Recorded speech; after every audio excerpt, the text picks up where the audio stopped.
Okay. Hello, everyone. I hope you all are enjoying your lovely day. My name is Jeremy Hayer. I am a Youth Engagement Coordinator with SPAN. That is the Statewide Parent Advocacy Network. And today I am joined by my lovely friend, Emily Cowen. Emily, before we begin, why don't we just, I'll just have you introduce yourself and then we can get into the interview proper.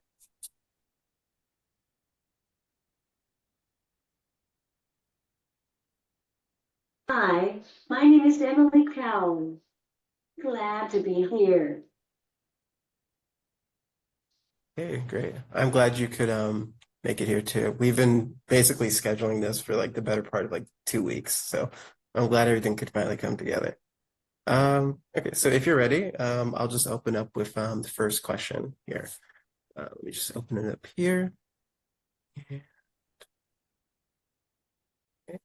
Okay, so my first question for you, Emily, is what were some challenges in your journey to becoming an advocate?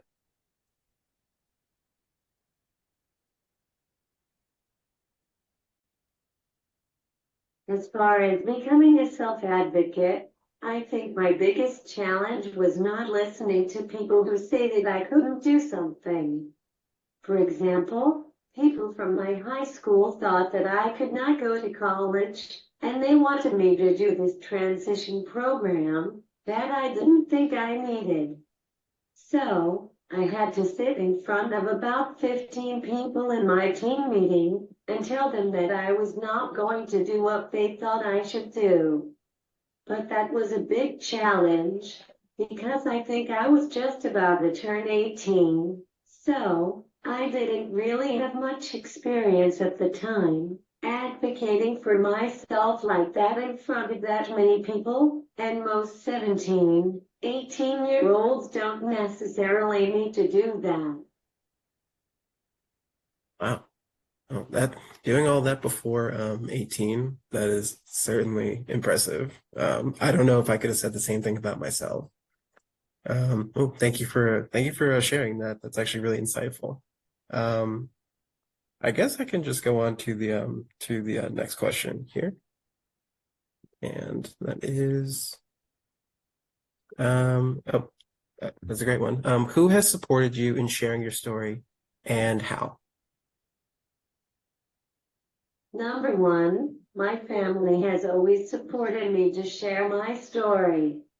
Specifically my mom, as far back as I can remember, she was not only my advocate, but she instilled in me from a very young age that my cerebral palsy absolutely does not dictate what I'm capable of. She and the rest of my family, like my grandma, my stepdad, and now my boyfriend, have always had these great expectations for me, and the disability didn't really matter. I mean, obviously, they didn't just ignore the fact that I'm disabled, but they have always known that I was going to go above what is societally expected of a disabled person, and I think I am doing that. And that has led me to want to encourage other disabled people, especially youth with disabilities, to do what I did. Also, the people I work with always supported me to share my story. And quite a story it is. I'm glad that you included that part about having an influence on youth with disabilities, because I think it's always good for young people to really um, to not only hear stories about advocacy, but also to hear stories about advocacy from people that they can really relate to.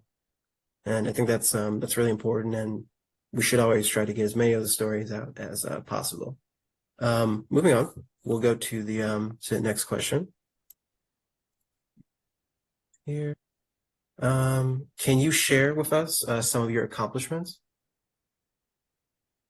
In 2022, I graduated from Sacred Heart University with my bachelor's degree in psychology. Since then, I have really focused on trying to expand my disability advocacy work. For instance, I am on the Connecticut State Council of Developmental Disabilities, as well as being affiliated with many other advocacy organizations. Also, in April, I just received the Ryan Colbert Award for my advocacy work. And in my personal life, I live on my own with my boyfriend, and I'm independent with managing all the aspects in my life. Oh, well, quite a long list of accomplishments. Congrats on the award. It's really great to hear. Yeah. Okay, so let's see. All right, I don't have any follow-ups for that, so let's just go on to the next question here. And that is, why is the inclusion of individuals with disabilities important?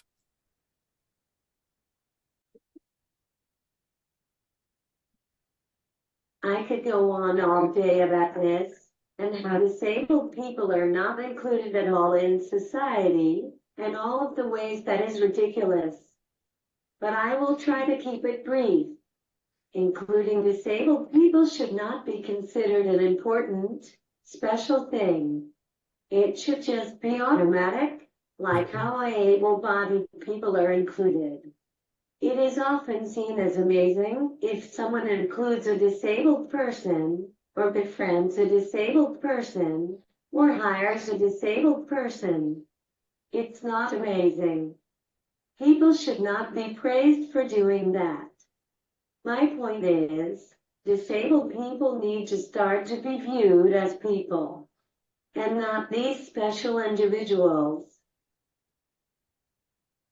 Yeah, I completely agree with that. I think all too often it's kind of assumed that if you're someone who's interested in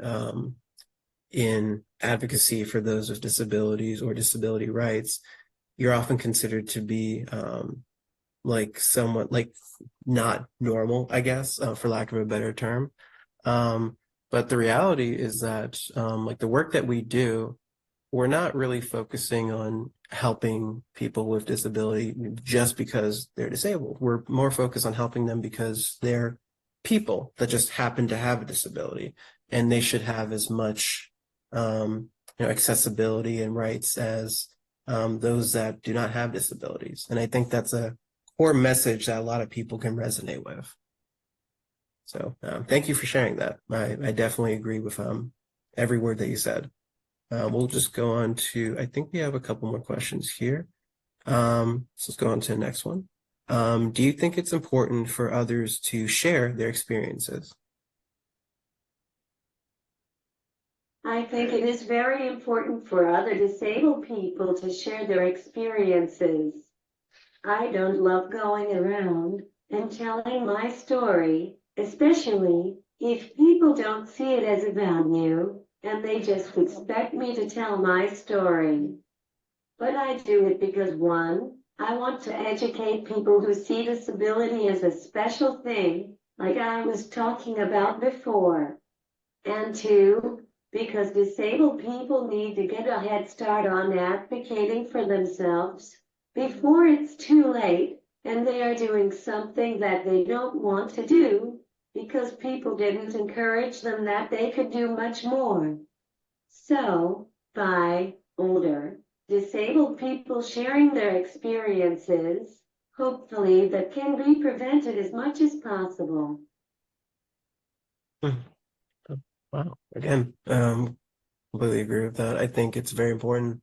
Um, Again, I've talked before about how young people should always feel perfectly safe in sharing their experiences with disabilities. As a sibling of someone that has autism, I'm more than aware that, especially for like teenagers and younger children, it can be scary to share experiences on it because you're always worried about what someone else would think of you sharing their experiences if it might be offensive to them or something else like that. But the reality is, as I've grown older and I've gotten involved in more disability work, I can say for certain that I've shared my story. I've shared my brother's story, and stories of countless others that I've worked with. And I've never met anyone that's had a negative reaction to it. In my experience, it's more often been um, one of surprise, where someone here's what I have to say about like my brother's IEP or something like that, and they're like, "Oh, I had no idea it was like this," or like I would have never known about this if you wouldn't have told me. So I think when it comes to sharing experiences, I think a lot of people need to remember that um, your audience um, will not be malicious most of the time, but rather they just might not be aware of what you've gone through. And I'm gonna throw another question at you, Emily. This one's just me personally. Are you active on social media? Okay. What platforms, if you don't mind me asking, are you active on?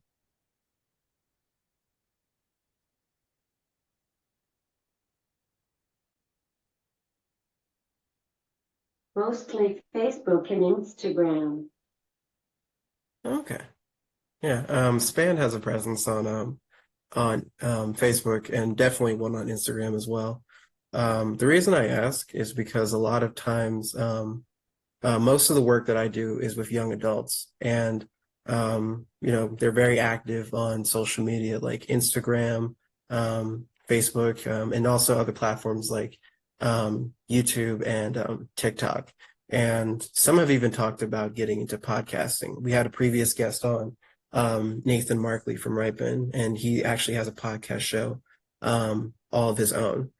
Um, my question to you is, do you think social media is a good way of sharing stories about advocacy and and using it to bring awareness to individuals?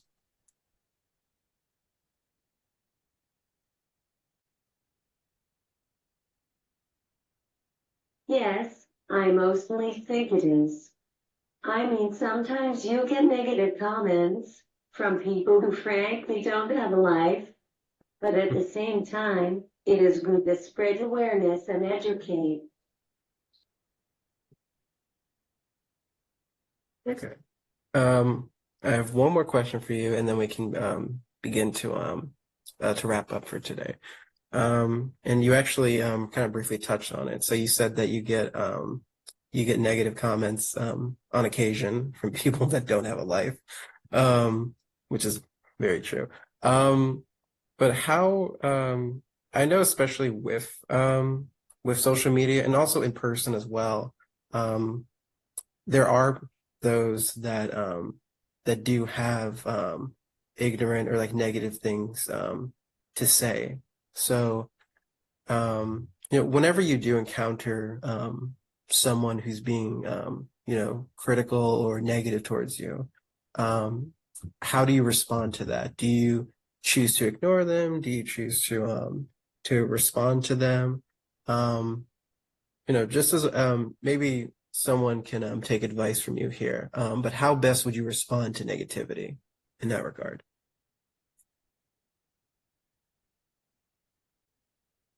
That's a good question. For me,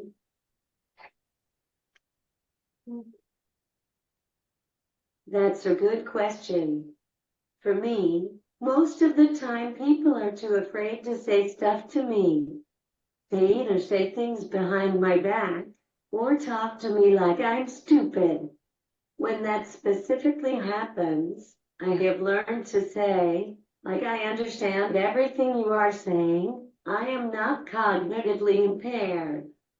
But with the negative comments, I just try to ignore them.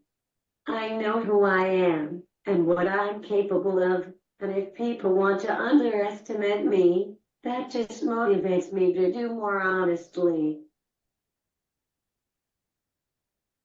Could not agree more. I think when it comes to addressing, um, hate comments, negativity, or destructive criticism, I think I think ignoring them is typically the right way to go.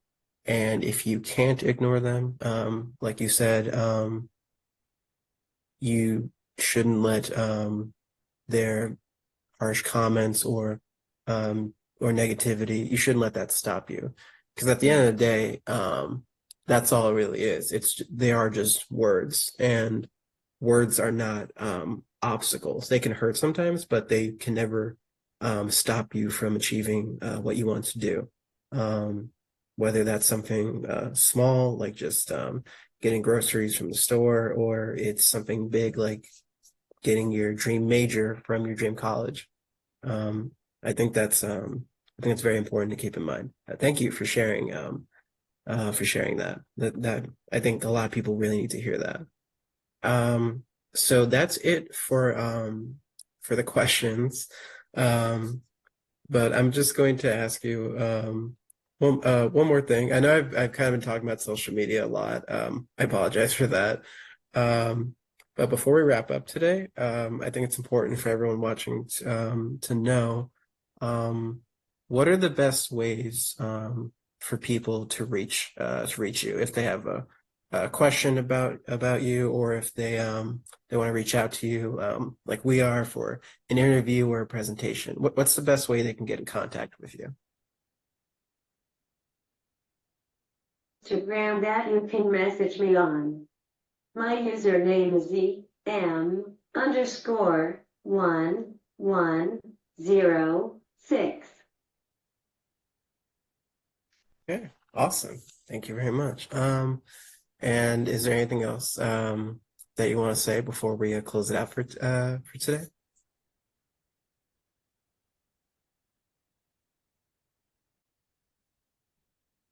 No, thank you for having me.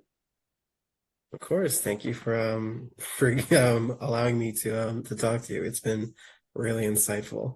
Um, okay. Well, again, thank you, Emily, for coming on, and thank you all so much for watching.